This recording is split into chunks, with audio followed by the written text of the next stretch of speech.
Here's I'll show you how to create custom stamps in Adobe Acrobat.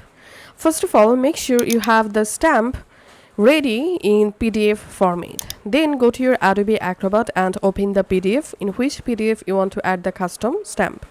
Then in this tool section, click on View More, and in this tool list you have to click on Add a Stamp, and then click on Custom Stamps, Create, and click on Browse.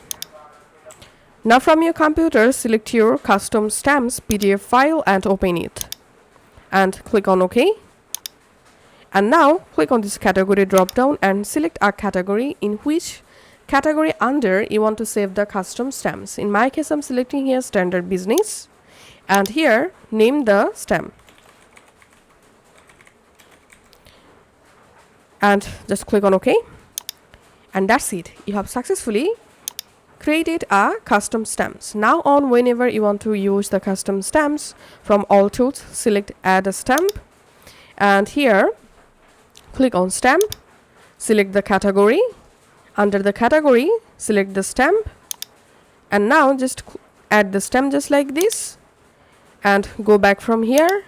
Now select the stamp and zoom out your PDF file, and now using this handle you can easily resize the stamp and reposition it.